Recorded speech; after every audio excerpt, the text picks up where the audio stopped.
Hello friends, welcome to Kalyani சுலகம்.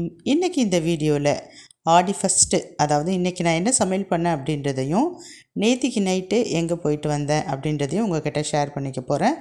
நம்ம சேனலுக்கு first டைமாக வந்திருக்கீங்கன்னா சேனலை சப்ஸ்கிரைப் பண்ணிக்கிங்க, மறக்காமல் லைக் அண்ட் ஷேர் பண்ணுங்கள்.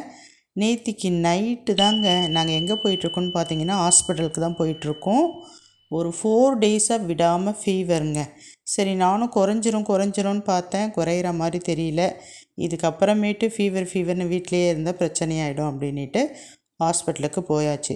ஹாஸ்பிட்டலுக்கு போனால் அங்கே அவ்வளோ க்யூ. உள்ளெல்லாம் என்னால் அவ்வளோ நேரம் உட்காந்துட்டு இருக்க முடியாது. அட்லீஸ்ட் வெளியே உட்காந்தாலாவது வெளியே வேடிக்கை பார்த்துட்டு இருக்கலாம் அப்படின்னு சொல்லிட்டு வெளியே உட்காந்தாச்சுங்க. டைம் போனதே தெரியல. கிட்டத்தட்ட 1 ஹவர் வெளியவே வேடிக்கை பார்த்துட்டு அப்படியே ஓடி போயிடுச்சு டைம். ஒரு வழியாக டாக்டரை போய் பார்த்தாச்சு. ஆர்டினரி ஃபீவராக தான் இருக்கும், கவலைப்பட வேணாம். ஒரு வேளை ஃபீவர் கண்டினியூ ஆச்சுன்னா ப்ளட் டெஸ்ட் எடுக்கணும்னு சொல்லியிருந்தாங்க. வீட்டுக்கு வந்தாச்சு. மாத்திரை மருந்து மெயினாக இன்ஜெக்ஷன் போட்டாங்க.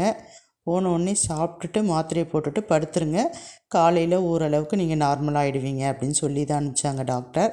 சரி, நானும் தோசை சுட்டு சாப்பிட்டுட்டு மாத்திரையை போட்டுட்டு போய் படுத்தாச்சு. இப்போ இது மறுநாள் காலையில் எடுத்தது.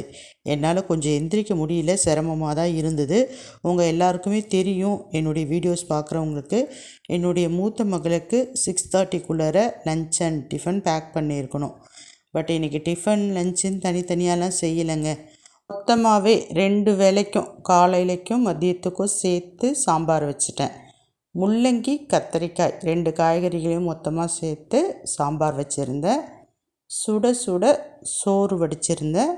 இதுக்கு சைட் டிஷ்ஷாக வாழைக்காய் வறுத்து வச்சுருந்தேன்.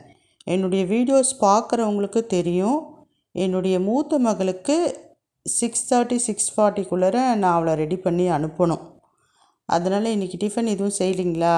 மதியத்துக்கு ஒயிட் ரைஸ் தனியாக, வாழைக்காய் தனியாக, சாம்பார் தனியாக பேக் பண்ணிட்டேன்.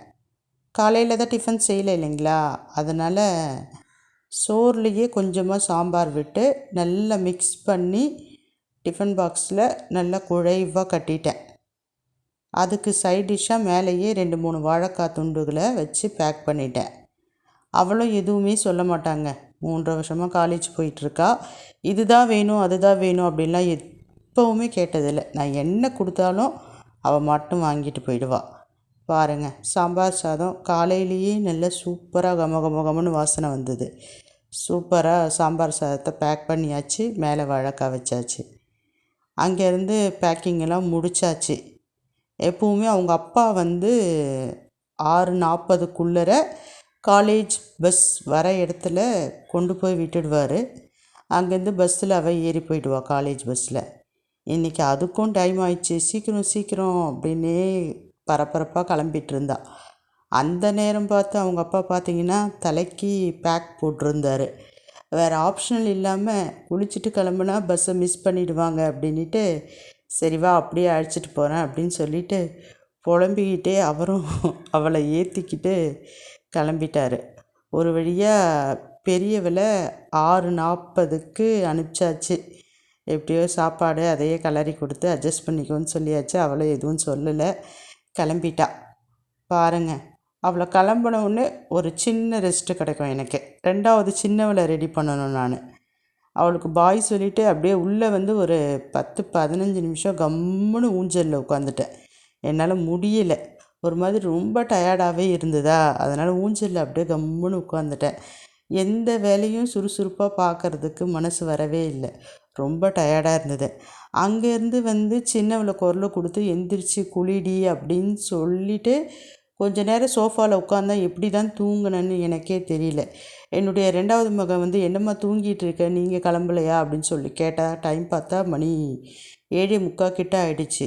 ஐயோ, இவ்வளோ நேரம் தூங்கிட்டோமே, கிட்டத்தட்ட அரை மணி நேரத்துக்கு மேலே அப்படின்ட்டு கிடுகிடுன்னு எந்திரிச்சு போய் குளிச்சுட்டு நானும் ரெடி ஆகிட்டு ஸ்கூலுக்கு கிளம்பிட்டேன்.